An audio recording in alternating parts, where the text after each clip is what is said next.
시편 66편 1절로 6절 제가 봉독해 드립니다. 온 땅이여 하나님께 즐거운 소리를 낼지어다. 그의 이름의 영광을 찬양하고 영화롭게 찬송할지어다. 하나님께 아뢰기를 주의 일이 어찌 그리 어미하신지요. 주의 큰 권능으로 말미암아 주의 원수가 주께 복종할 것이며 온 땅이 주께 경배하고 주의 노래하며 주의 이름을 노래하리이다 할지어다. 셀라. 와서 하나님께서 행하신 것을 보라. 사람의 아들들에게 행하심이 어미하시도다. 하나님이 바다를 변하여 육지가 되게 하셨으므로 무리가 걸어서 강을 건너고 우리가 거기서 주로 말미암아 기뻐하였도다. 아멘. 조지 고든 바이런이라고 하는 영국 런던 출신의 낭만파 시인이 있는데 그는 이 시를 여러 편의 시를 썼는데 괴테로부터 이렇게 칭찬을 받았습니다. 금세기 최대 천재 시인이라고 이 바이런을 칭송하고 찬송했습니다. 찬사했습니다. 그런데 이 바이런이 이런 말을 했어요. 역경은 진리로 들어가는 문이다 라고 말을 했습니다. 그러니까 이 고난을 통해서 역경을 통해서 우리가 좀 더 사람다워지고 또 우리가 이 역경을 통해서 나를 다듬는 시간들이 되고 하나님께서 복을 주시는 것이다라는 거죠. 성경에서 보면 성경 전체 이야기를 한번 여러분 살펴보면 이래요. 모두 다 이 고난 속에서 모든 일들이 시작이 되더라고요. 그런데 이 고난을 통해서 하나님의 숨결이 이 하나님의 사람들은 이 고난을 통해서 하나님의 숨결을 그 숨소리를 듣는 거죠. 자, 오늘 이제 이 본문의 말씀을 보시면은 이 시인이 누군지는 정확하게 모르겠지만은 아마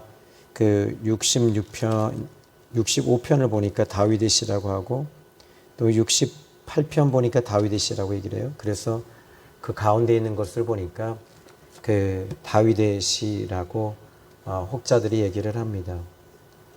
자, 먼저 여러분 우리가 이 본문의 말씀을 좀 보면 온 땅이여 하나님께 즐거운 소리를 낼지어다 이렇게 말합니다.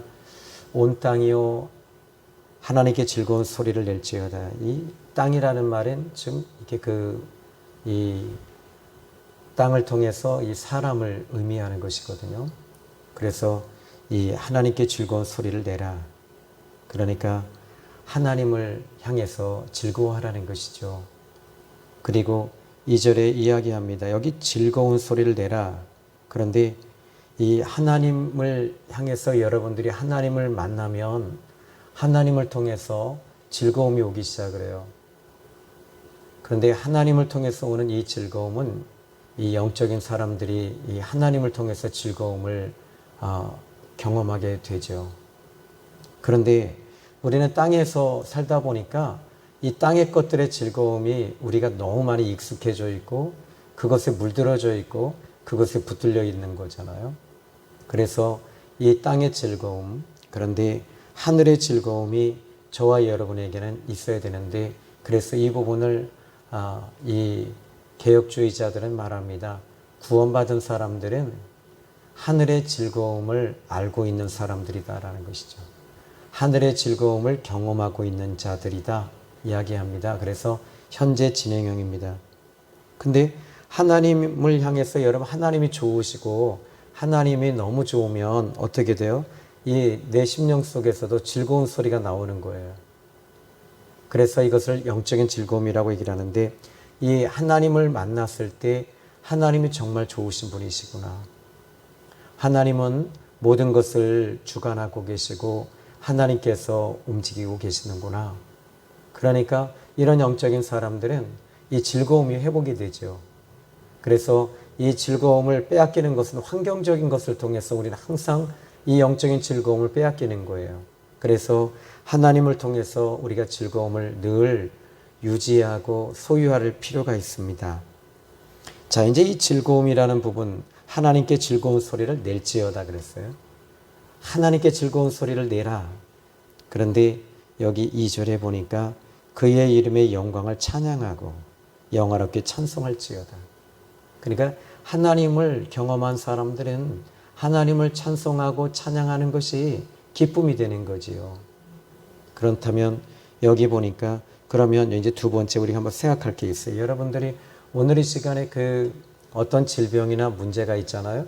그러면 이 근심에 눌리게 돼 있어요. 두려워하고 눌리게 돼 있습니다. 이번 시차례에 이 목사님, 사모님, 이필규 목사님이란 분의 그 사모님이 그 암 이 수술을 어제 받으셨거든요.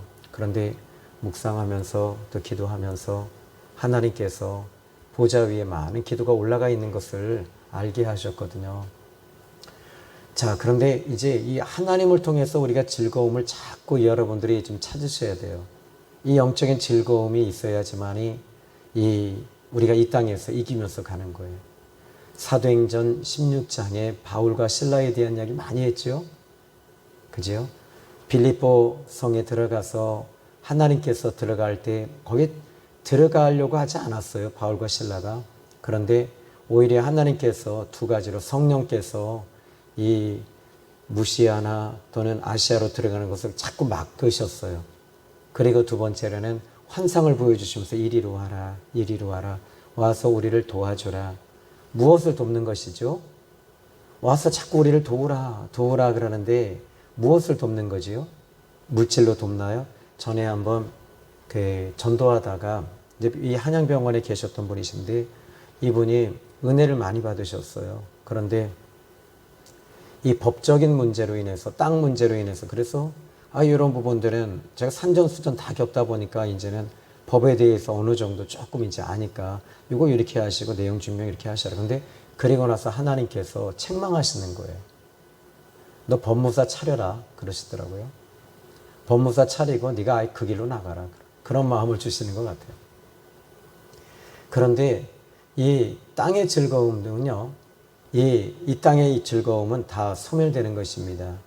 그런데 이 즐거움을 하나님을 통해서 여러분 우리가 즐거움을 경험하셔야 돼요. 여러분 이제 호흡이 끊어지면 다 천국 가실 거잖아요. 근데 왜 천국 가실 거예요? 지옥 가기 싫으니까. 아니에요. 이 즐거움의 전부이신 하나님이 그곳에 계시기 때문에 우리는 천국 가는 거예요. 지옥은 우리가 지옥이 무서워서 지옥 가는 것이 아니라 안 가는 것이 아니라 우리는 하나님 삼위일체 하나님이 그곳에 계시고 또 영원한 하나님이 즐거움이시기 때문에 우리는 그곳에 가는 것입니다. 그렇습니다. 하나님이 즐거움이에요. 하나님이 기쁨이에요. 그런데 바울과 실라가 이 빌립보 감옥에서 이 환경이 다 무너져 버렸어요. 모든 환경이 무너지고 이제 그가 복음을 전하는 건 이제 여기서 끝나는 것이다. 우리를 도우라, 우리를 도우라. 자, 여러분 여기서 이 환상을 보여주셨을 때 무엇을 가지고 돕는 거예요? 물질이요? 아니에요. 여러분 선교지에 선교사님들 우리가 무엇으로 후원해요? 물질이요? 아니에요. 무엇을 가지고 도와야 돼요? 여러분 기도로 도와야 돼요. 그리고 그들에게 돕는 것이 뭐냐면 예수 그리스도를 주는 것입니다. 복음을 주는 것입니다. 그런데 이 빌립보 교회가 세워질 때 보니까 역경과 고난과 시험과 환난을 통해서 빌립보 교회가 세워졌잖아요. 루디아를 통해서 두 번째로는 간수들에게 복음을 전함으로 그곳에서 그들이 그 간수가 빌립보 교회의 중심 멤버가 됐다는 거잖아요. 그러니까 하나님께서 우리는 예수 그리스도의 복음만이 여러분 영혼을 살리고 돕는 것임을 믿으시기 바랍니다. 자, 이제 여러분 여기 보니까 이 다윗은 이 시편 66편 기자가 강조하는 게 하나 있네요. 3절에 보니까 하나님께 아뢰기를 그랬어요. 여러분 우리 하나님의 사람들은 기도하셔야 됩니다. 기도하셔야 돼요. 그래도 지금 이 신학생들을 보면 참 기도들 안 해요. 정말 기도 안 해요. 그러니까 어떻게 돼요? 앞으로의 교회가 기도하는 교회가 없어진다는 거죠. 그리고 어떻게 해요? 이 모든 것들을 이제 다 돈벌이로 유튜버를 통해서 돈벌이로 모든 것들을 그렇게 흘러가요. 여러분 하나님의 손에 있는 것이잖아요. 그런데 여기서 다윗은 여기서 시편 기자는 말합니다. 하나님께 아뢰기를 그랬습니다. 하나님께 아뢰야 돼요. 하나님께 기도하시는 거예요. 기도할 때 하나님께서 일하시고 역사하시는 것입니다. 3절에 말합니다. 주의 일이 어찌 그리 어미하시고 주의 큰 권능으로 말미암아 주의 원수가 주께 복종할 것이며 이렇게 말합니다. 여러분 기도할 때 우리는 기도할 때 하나님을 만나게 됩니다. 여기서 기도할 때 이 하나님을 만나게 되니까 하나님을 통해서 이제 즐거움이 회복이 되지요. 그리고 나서는 여기에 이렇게 말합니다. 하나님을 기도할 때 발견한 후에는 나를 발견하는 거예요. 그러니까 나를 발견하면서 나는 하나님이 정말 필요한 사람이구나. 나는 정말 하나님이 필요한 분이구나. 제가 이 목사님 한 분이 계시는데 그 목사님 정말 설교를 잘하세요. 그래서 그 목사님을 이제 제가 유일하게 한번 그 목사님이 저기 설교를 들어봤는데 그런데 어느 날 제 마음속에 낙심이 오는 거예요. 좌절이 오는 거예요. 왜 하나님 저에게는 저렇게 황금 같은 메시지를 전하지 못할까요? 계속 지금 이 한 달 동안 이렇게 고민을 해요. 그런데 하나님께서 내가 너를 들어 쓰는 것이 무엇인 줄 아니? 내가 너를 왜 쓰는 줄 아니? 너를 발견하는 거란다. 너의 연약함을 발견하는 거란다. 너의 연약함을 통해서 나에게 가까이 나아오는 것이란다. 여러분 이것입니다. 나의 연약함을 여러분이 발견하셔야지 하나님께 나와서 부르짖고 기도하고 아뢰고 간구하게 되는 것이지요. 그때 하나님께서 채워주시는 것입니다. 여러분 기도는 연약한 사람, 나의 연약함을 발견한 사람들이 나와서 하나님께 매달리는 것이지요. 그러므로 우리는 기도하는 사람이 되셔야 됩니다.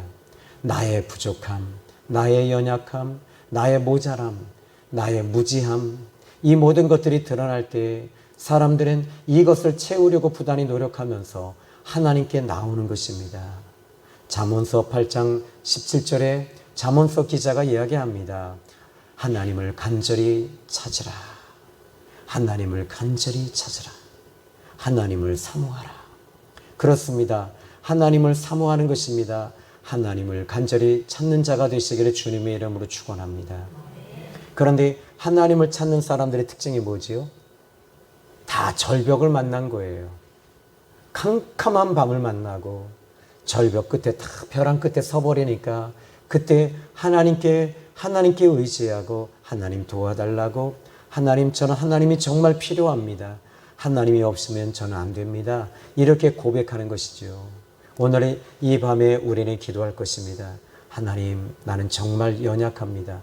그런데 많은 사람들이 나의 부족함, 나의 연약함을 발견하지 못해요. 무엇만 발견하려고 하지요? 타인의 부족함만 보는 거예요. 나의 연약함을 보고 나의 부족함을 보면 바뀌어지는 거지요. 하나님 앞에 나오셔야 되는 것입니다. 자, 모세의 경우도 마찬가지죠.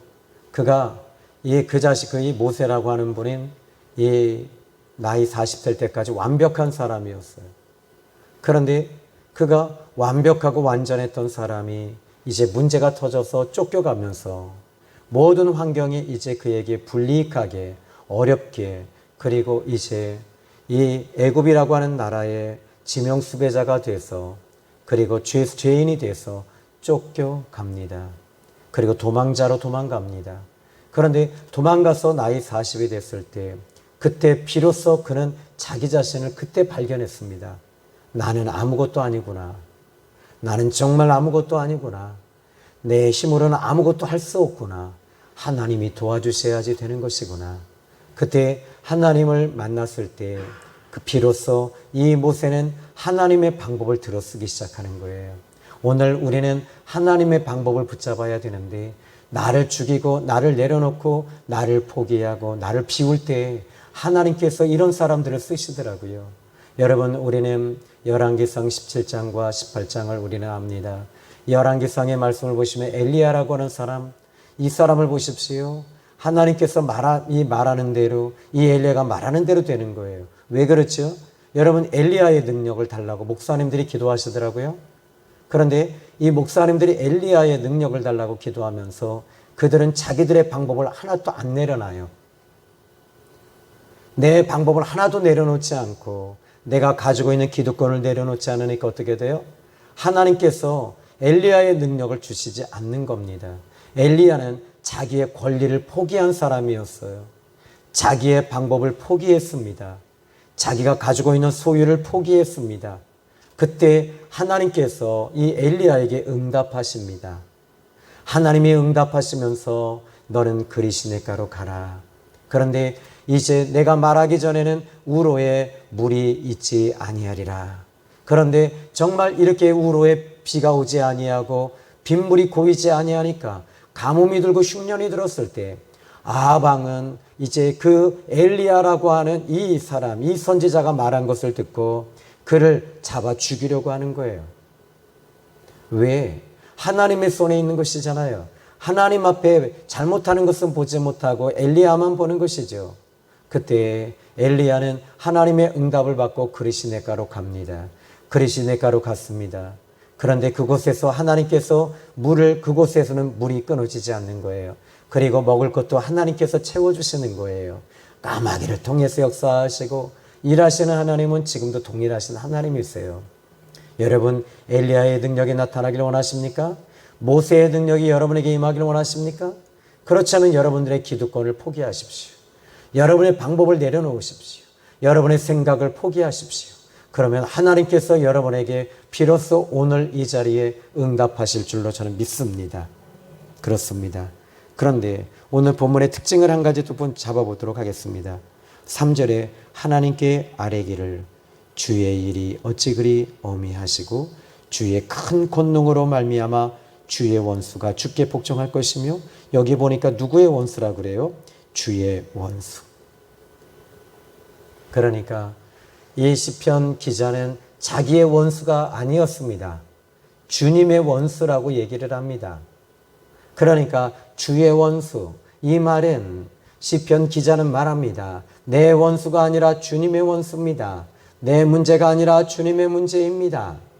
여러분, 오늘 이 밤에 여러분이 가지고 나온 문제는 여러분의 문제가 아니라 주님의 문제라는 사실을 기억하셔야 됩니다. 다윗 여기서 시편 기자 66편 기자는 말합니다. 지금 주의 원수라고요.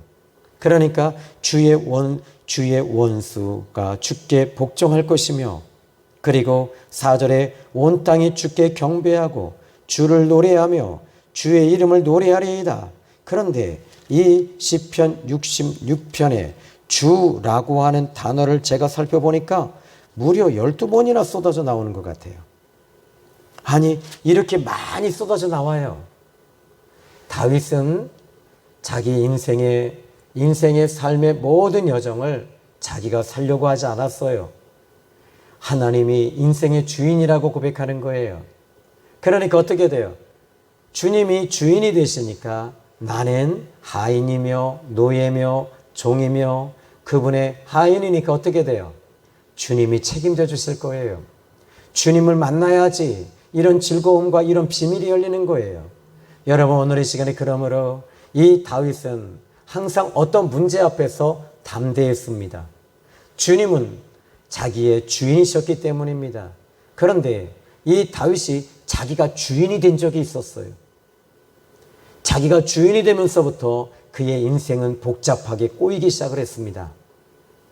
어떻게 해요? 약 4번, 아니 여러 번 반복해서 꼬이기 시작했습니다. 그런데 이렇게 반복해서 꼬일 때마다 하나님은 그에게 징계를 주십니다. 그리고 징계를 주시며 시련을 주십니다. 어려운 문제를 자꾸 주시는 거예요. 그때 다윗이 어떻게 해요? 예를 들어볼까요? 다윗이란 인물은 어떤 분이죠? 다윗은요, 철저하게 그는 이 찬송에 능한 사람이고 천상의 시를 쓴 사람이에요. 그리고 뿐만 아니라 그는 인문학자며 철학가며 심지어 그는 이 문학가입니다. 그리고 이 수백 년, 수천 년 만에 태어나기 어려울 아주 모든 것에 다 능통한 인물이에요. 정말 모든 것을 완벽하게 가지고 있는 사람이에요. 그런데 그가 자기 인생의 모든 것들을 주님은 하나님이 나의 주님이시다라고 고백하고 있는 것이 우리는 그것의 다윗의 인생, 다윗의 삶의 특징입니다. 그렇습니다. 여러분들이 지금 가지고 나온 문제, 그것은 주님의 문제입니다. 다윗은 그러므로 말미암아, 그런데 이렇게 정말 그는 순결한 사람이었고 성결한 사람이었고 청결한 사람이었으며, 심지어 어떤 문제가 있을 때마다 하나님께 기도할 때 영적으로도 그는 이 영성적으로도 이 영이 열려 있었던 사람이에요. 천국이 열려 있었던 사람이에요. 하나님이 참 기뻐했던 사람이에요. 그런데 이 사람이 단 한 번에 엄청난 죄를 짓습니다. 그것이 바로 간음이라고 하는 무시무시한 죄를 지었습니다. 그런데 이 간음이라고 하는 죄를 지었을 때 그는 이 부분이 얼마나 큰 하나님 앞에 죄라는 것을 그는 알게 되지요. 뼈를 으깨면서 하나님 앞에 이것이 얼마나 큰 죄이며 용서받지 못할 엄청난 죄라는 것을 다윗은 알게 됩니다.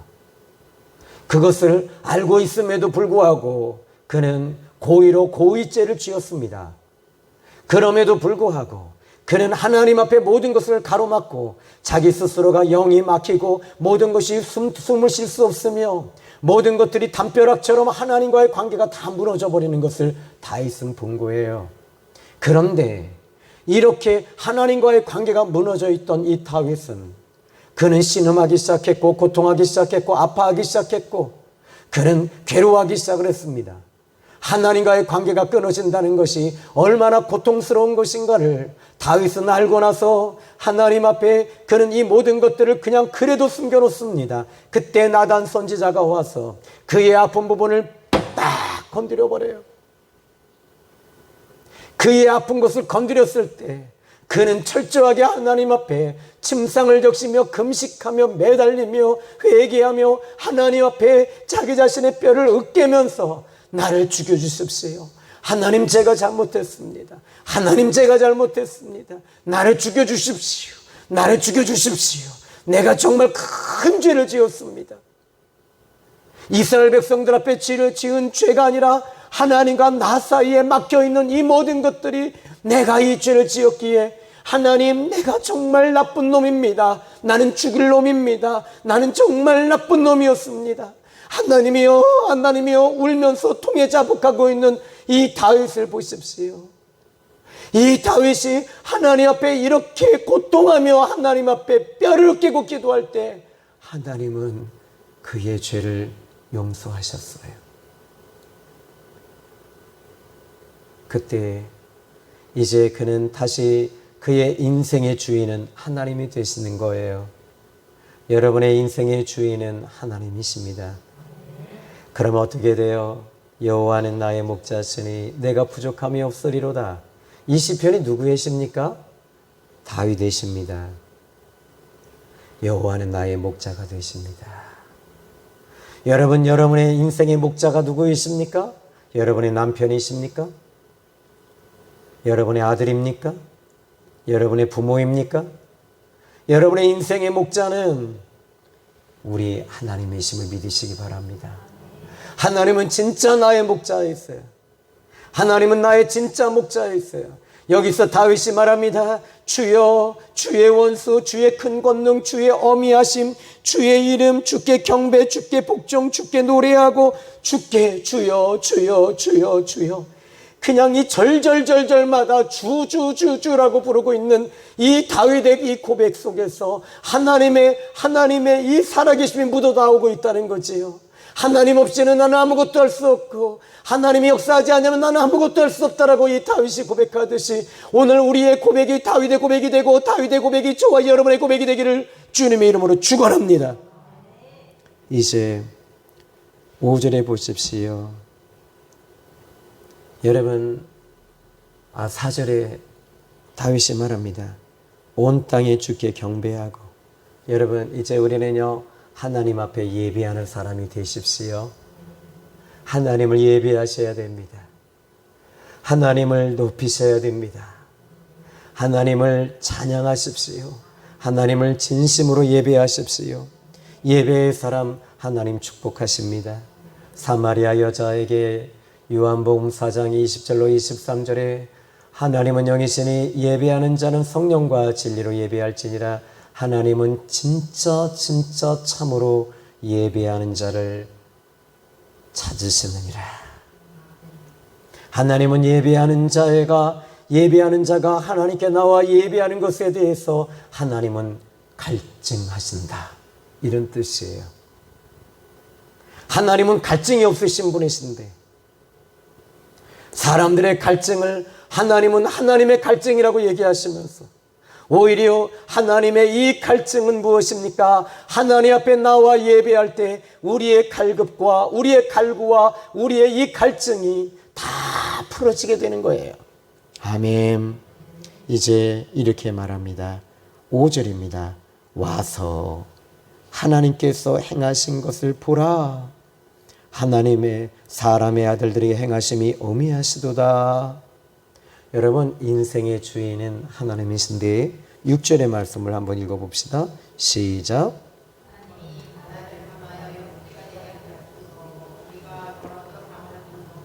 우리가 거기서 주로 말미암아 기뻐하였도다. 아멘.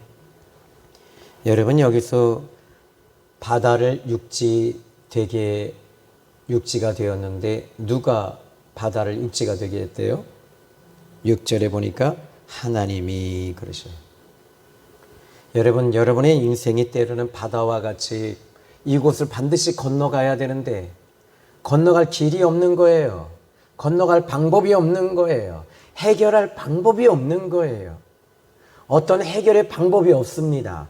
그런데 여기 보니까 하나님이 바다를 변하여, 여러분, 바다가 변해집니까? 변해지지 않는 것입니다. 바다는요, 갈라지지 않아요. 바다는 갈라지지 않는 것이 이 바다의 특징입니다. 그런데 하나님이 바다를 변화시키신다는 거예요. 하나님이 바다를 변하여라는 말은 갈라주시겠다는 거예요. 너의 문제가 지금 바다와 같은 문제처럼 이것이 갈라지지 아니하는 문제이라 할지라도 내가 이 문제를 갈라주면 될 거 아니냐, 내가 해결해주면 될 거 아니냐, 내가 풀어주면 될 거 아니냐, 내가 도와주면 될 거 아니냐, 내가 일하면 될 거 아니냐, 내가 그 사람의 문제 해결해주면 될 거 아니냐. 이것이 이 본문의 말씀을 통해서 우리에게 주시는 메시지입니다. 하나님이 바다를 변하여 어떻게 되게 하신다고요? 바다를 변하게 해서 육지가 되게 하셨다. 아멘. 여러분, 이것을 우리가 이제는 바다를 우리가 건너갈 수 없지만 하나님께서 이 바다를 변하여 육지가 되게 하셔서 어떻게 해요? 6절에 보니까 무리가 걸어서 강을 건넜다. 여러분, 여기 보니까 이 6절은요, 이 두 가지 사건을 다 한꺼번에 농축한 얘기입니다. 첫 번째는 이집트에서 이스라엘 자손들이 나올 때 바로 이 홍해가 갈라지는 사건과 두 번째는 바로 요단강이 갈라지는 사건을 말하는 거예요. 그래서 전자에는 바다, 후자에는 강. 그러니까 이 부분이, 여러분, 여기서 이 6절의 말씀을 좀 잘 생각해 보실 필요가 있어요. 전자의 애굽에서 이스라엘 자손들이, 뒤에서는 이집트 병사들이 군대가 쫓아옵니다. 그런데 이제는 방법이 없는 거예요. 근데 방법이 없어. 이제 난 여기서 망하고 난 여기서 죽었다라고 할 때 바로 모세를 통하여 지팡이를 내밀매 바다가 갈라져서 변하게 돼서 그곳을 건너가게 되는 거지. 하나님께서 일하시는 것이지. 그런데 또 하나의 사건, 요단강 사건이에요. 이 요단강 사건도 하나님이 이 요단강을 변하여 육지가 되게 하셔서 어떻게 해요? 무리가 걸어서 강을 건너게 되었다. 이제 세 번째 사건은 바로 여러분의 사건입니다. 여러분들이 지금 어떤 바다와 같은 문제가 있을지라도 그 바다를 변하게 하셔서 건너가게 해주실 것이고 열어주실 것이고 도와주시리라 믿습니다. 하나님은 지금도 여전히 살아계십니다. 하나님은 여전히 지금 우리 아버지이십니다. 하나님은 바로 여러분에게 예수 그리스도를 보내셔서 그 하나님은 예수 그리스도를 보내신 아버지 하나님은 하나님이 세상을 이처럼 사랑하사 여러분을 사랑하시고 계시기 때문에 예수님을 보내신 것입니다. 아멘. 그 예수님 보내신 그 하나님 아버지께서 예수님과 함께 너에게 모든 것을 주시지 아니하시겠느냐. 하나님은 여러분에게 이제 예수님을 통해서 막힌 것이 열어지게 할 것이고, 바다를 변하여 육지가 되게 해주실 것이고, 하나님이 도우셔서 질병도 고쳐주실 것이며, 여러분의 자녀의 문제가 꽉 막혀 있을지라도 하나님이 바다를 변하여 육지 되게 해주시리라 믿습니다. 그리고 여기서 보니까 강을 건너고 우리가 거기서 주로 말미암아 기뻐하였도다. 여러분, 많은 사람들의 바다가 변하여 육지 된 것 보고 기뻐하더라고요. 내 자식 잘 된 것 보고 기뻐하고, 그런데 나 이렇게 복 받았다고. 그런데 여기 6절에 보니까 거기서 무엇으로 말미암아 기뻐했다고 그래요? 6절에 주로 말미암아 기뻐했대요. 그러니까 이것이 어떤 문제가 해결돼서 기뻐한 것이 아니라 하나님으로 말미암아 기뻐했다는 거예요. 그러니까 여기서 여러분 우리가 놓치지 않아야 아주 중요한 특징이 하나 있다는 겁니다. 뭡니까? 홍해 사건과 요단강 사건을 통해서 거기서 하나님을 발견한 거예요. 그러니까 하나님을 발견하니까 거기서 하나님으로 말미암아 기뻐하는 거예요. 하나님을 기뻐하는 거예요. 여러분이 천국 가야 할 이유가 어디 있다 그랬어요? 하나님을 기뻐하니까 천국 가는 거예요. 하나님이 좋으니까 천국 가는 거예요. 그러니까 여러분, 지옥이 무서워서 가는 것이 아니라, 난 지옥이 무서워서 안 가는 것이 아니라, 여러분 하나님이 너무너무 사랑하고 하나님이 너무너무 좋고 하나님을 기뻐함으로 천국 가는 것입니다. 오늘 이 시편 66편 6절은 여러분 암송 구절이 되는 거예요. 그래서 하나님이 바다를 변하여 육지 되게 하심으로, 여러분들이 이 말씀 좀 암송해 보세요. 묵상해 보세요. 여러분이 있는 자리에서 그 바다와 같은 삶, 내 인생의 바다와 같이 모든 것이 지금 닫혀 있고 하늘하기에 실마리도 없고 풀릴 기미가 보이지 않는 그 즈음에서 하나님이 바다를 변하여 육지 되게 하시는 그 하나님이 계신다는 것. 여러분, 바울과 실라는 여기서 여러분 이 빌립보 감옥에서 그 하나님을 좋아했고, 그 하나님을 좋아했기에, 그 하나님을 사랑했기에, 그 하나님을 찬양하고, 그 하나님을 노래하고, 그 하나님께 기도하고, 그 하나님께 감옥에서 예배한 거 아닙니까? 그랬더니 하나님이 너무 좋으니까 매를 맞았는데 어떻게 기뻐해요? 어떻게 좋아해요? 내가 이렇게 고난을 당하는데, 내가 이렇게 어려운 일을 당하는데, 내가 이렇게 환난을 당하는데 어떻게 하나님이 좋아? 그런데 바로 바울과 실라는 그런 환난 속에서 하나님이 좋아서 우리는 찬양합니다. 예수님이 좋아서 찬양합니다. 예수님이 좋아서 이 자리에 이 금요 차례 나와서 예배합니다. 나는 성삼위 하나님이 너무나도 좋아서 이 자리에 와서 하나님을 예배하고 노래하고 기도하고, 하나님이 좋은 걸 어떻게 해요? 환경 따위 안 풀어줘도 좋아요. 나는 하나님을 믿고 있고 하나님을 사랑합니다. 이것이 우리의 고백이 되어야 될 줄로 믿습니다. 아멘. 이제 저는 말씀을 좀 이제 정리해 볼게요. 실은 오늘 이제 원고는 뭐 이렇게 한 3장을 딱 빡빡하게 갖고 왔어요. 그런데 이 6절이 오늘 여러분이 붙들고 늘어질 말씀이에요. 오늘 여러분들이 그냥 감성적으로 막 기도하고 매달리는 것이 아니라 이 6절을 딱 붙잡고 6절을 여러분들이 딱 기둥으로 딱 삼고 오늘 기도해 보세요. 하나님이 바다를 변하여 육지 되게 하셨으므로 무리가 거기 걸어서 강을 건넜고 우리가 거기서 주로 말미암아 기뻐하였도다. 아멘. 이제 여러분 한번 6절 우리 다 같이 한번 읽어봅시다. 시작. 하나님이 바다를 변하여 육지 되게 하셨으므로 무리가 걸어서 강을 건넜고 우리가 거기서 주로 말미암아 기뻐하였도다. 아멘. 여러분 오늘 이 말씀 붙잡고 함께 기도하실 때 바다가 변하여 육지되는 역사 있을 거예요. 그리고 하나님 그 바다를 통해서 바다가 갈라지는 것이 기쁨이 아니고 하나님을 이 바다를 통해서 하나님을 만나고 하나님을 확인하고 하나님을 거기서 우리는 만나는 것이지. 기도합니다. 하나님 아버지 감사합니다. 오늘도 귀한 말씀 통해 은혜 주신 하나님을 노래하며 하나님이 바다를 변하여 육지되게 하심으로 우리가 거기서 걸어서 강을 건너고 거기서 주로 말미암아 기뻐했듯이 오늘 우리는 주님으로 기뻐하는 시간 되기를 원합니다. 이 금요철에 때 하나님 바다가 변하여 육지되게 주옵소서가 아니라 하나님 이 바다 같은 문제 앞에서 하나님 만나기 원합니다. 하나님 만나기 원합니다. 이것이 우리의 고백이 되게 하옵소서. 예수님의 이름으로 기도했습니다. 아멘.